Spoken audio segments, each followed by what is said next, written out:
Pemirsa, polisi mengungkap fakta baru terkait tewasnya diplomat muda Kemenlu Arya Daru Pangayunan di kamar indukosnya di kawasan Godang Dia, Jakarta Pusat 7 Juli lalu. Ya, sebelum ditemukan tewas, korban terekam CCTV berada di rooftop gedung Kementerian Luar Negeri selama hampir 1,5 jam.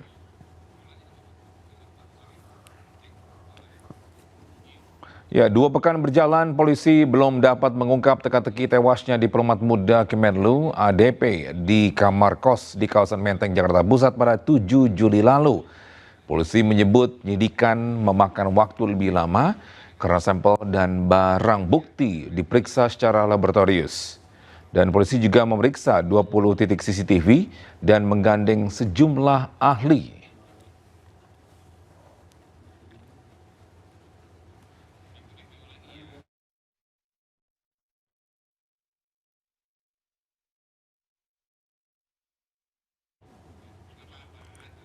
Kendati demikian, polisi mengungkap fakta baru, yakni malam hari sebelum ditemukan tewas, korban terekam CCTV berada di rooftop gedung Kementerian Luar Negeri lantai 12 selama hampir 1,5 jam. Dari rekaman CCTV saat naik ke rooftop, korban membawa tas gendong dan tas belanja, namun saat turun gedung korban tidak lagi membawa barang bawaannya tersebut. Jadi hasil pendalaman terhadap CCTV yang ada di gedung Kemenlu tempat korban bekerja, kemudian hasil pemeriksaan saksi-saksi yang dilakukan oleh penyelidik, maka diduga tanggal 7 Juli 2025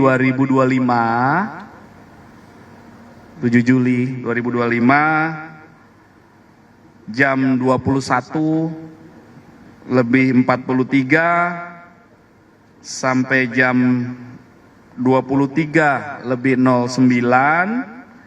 atau sekitar 1 jam 26 menit diduga korban berada di rooftop lantai 12 gedung Kemenlu.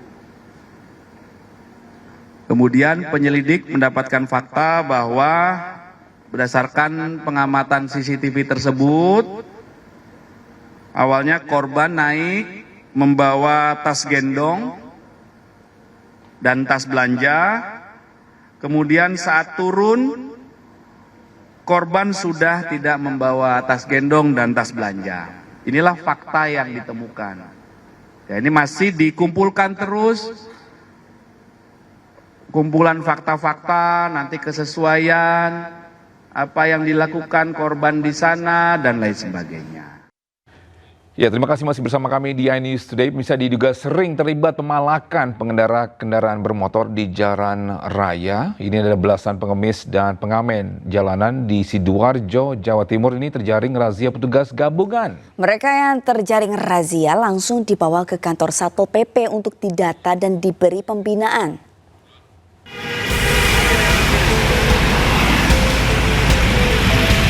Petugas gabungan melakukan razia pengemis dan pengamen jalanan di wilayah Sidoarjo, Jawa Timur.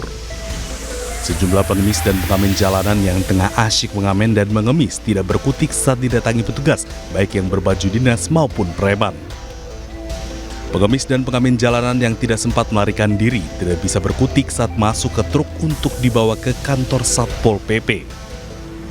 Sejumlah pengemis dan pengamen jalanan diduga sering melakukan pemalakan memalak terhadap sejumlah pengendara kendaraan bermotor.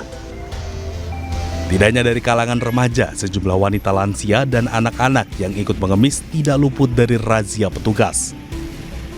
Pengamen jalanan Anjal yang melakukan kegiatannya ini meminta-minta secara paksa.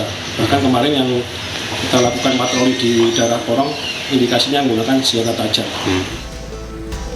Setelah didata di kantor Satpol PP Sidoarjo, belasan pengemis dan pengamen jalanan ini dikirim ke Liponsos Sidoarjo untuk dilakukan pembinaan. Dari Sidoarjo, Jawa Timur, Pramono Putra, iNews melaporkan. Ya, kita beralih ke informasi lain pemirsa. Festival kuliner kembali digelar di kawasan Blok M Square bertajuk Soy Soy Bangkok Food Festival. Ya, puluhan stand makanan khas Thailand bisa menjadi pilihan untuk Anda. Dan berikut liputan di Lame Aulia dan Jaka Samsa. Sawadikap. Pemirsa, kalau Anda pengen liburan dan kulineran Bangkok, Anda nggak perlu jauh-jauh lagi ke Thailand karena sekarang sudah ada Soy Soy Bangkok Food Festival yang diselenggarakan di Blok M Square, Lobi Berlian, Jakarta Selatan. Karena di sini ada lebih dari 50 tenan makanan yang menyajikan beragam makanan khas Thailand, mulai dari Pad Thai, Som Tam, kemudian ada mango sticky rice, kemudian ada Thai tea juga, yang pasti makanannya enak-enak ya. Dan kalau jam makan siang pastinya sangat ramai di sini. Saya jadi penasaran apa sih yang bikin ramai dan apa yang disukai pengunjung. Nah, kita langsung tanya pemirsa. Halo kakak, dengan kak siapa? Halo, iya dengan Kak Erika. Kak Erika, paling favorit di sini apa? Sejauh ini yang paling favorit jajanannya ini sih Kak, Apa itu? Som Tam. Iya. Kemudian kenapa sih suka Som Tam, atau memang cita rasanya itu sesuai apa gimana? Ini pertama kali coba terus langsung suka, soalnya agak asam manis gitu, terus agak pedas juga, terus seger banget. Selain Som Tam, mau coba apa lagi di sini? Tadi beli mangga tapi belum dicobain, ntar bakal dicobain. Katanya manis, tapi belum dicobain. Oke, kalau dari segi harga gimana dan variannya nih gimana sih kalau kakak lihat? Kalau dari segi harga agak pricey ya, cuman so far enak-enak aja, jadi makanya suka, jadi aman. Siap kakak, terima kasih banyak, selamat menikmati makanan ini kembali. Dan pemirsa, kalau Anda gak mau ketinggalan, Anda bisa datang langsung ke Blok M Square di Lobi Berlian, karena untuk Soy Soy Bangkok Food Festival ini buka dari jam 10 pagi ke jam 22 waktu Indonesia Barat. Dari Jakarta, di Lame Aulia, Jaka Samsa, iNews melaporkan.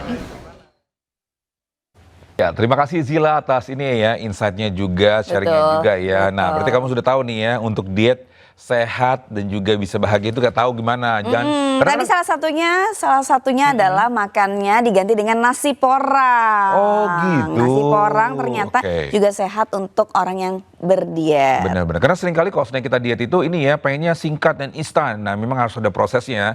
Tadi ada beberapa tips dari Zila dan teman-teman untuk diet sehat ya. Betul, karena semua butuh prosesnya tadi. Gak bisa langsung instan lagi. Hanya instan hanya apa Togi? Biasa. Yes. Dia ya. Baik, kita informasi saja, bisa perahu eretan di kawasan Kapuk, Jakarta Utara jadi andalan warga untuk menyeberang hindari kemacetan ya. Ya, selain menghemat waktu, perahu kecil ini juga efektif karena bisa mengangkut sepeda motor. Dan berikut laporan dari Naura Syafika. Di tengah hiruk pikuk Jakarta masih ada moda transportasi tradisional, yaitu perahu eret yang menjadi salah satu andalan dari warga yang ada di Muara Karang, Jakarta Utara untuk menyeberang ke Kapuk Muara, Pluit hingga ke Pantai Indah Kapuk. Dan bisa dilihat pemirsa, untuk warga yang menyeberang ini penuh sekali dengan kendaraan roda 2, dan sekali menyeberang ini kita untuk perahunya bisa membawa 10 hingga 13 kendaraan roda 2. Dan tidak hanya kendaraan roda 2 saja yang bisa dibawa oleh perahu eret ini, ada gerobak yang juga bisa ikut ditampung oleh perahu eret ini. Dan juga pastinya untuk warga yang di sini kenapa memilih menggunakan perahu eret untuk menyeberang ke Kapuk Muara atau ke tujuannya, dikarenakan ini dapat memangkas perjalanan mereka dari 10 hingga 15 menit hanya menggunakan uang Rp2.000. Jadi sangat amat terjangkau dan mempermudah untuk warga yang ada di sini untuk beraktivitas. Karena jika mereka harus memutar jalan lagi itu lumayan jauh dan macet juga pastinya. Jadi beberapa warga memilih untuk menggunakan transportasi ini. Dan untuk perahu ini berukuran 2x5, jadi bisa kita lihat memang sedikit kecil. Jadi dari warga ini harus menjaga keseimbangannya juga supaya tidak terjatuh ke kali Cagak yang ada di Jakarta Utara ini. Dan pemirsa, kita akan segera sampai ke penyeberangan, yaitu di Kapuk Muara. Cepat sekali, tidak sampai 2 menit kami sudah sampai dan sudah bersiap untuk segera menyeberang ke Kapuk Muara. Oke, kita sudah sampai dari Muara Karang ke Kapuk Muara, sangat singkat sekali dan sangat efektif. Dari Jakarta, Nora Syafika, Raga Firdaus, iNews melaporkan.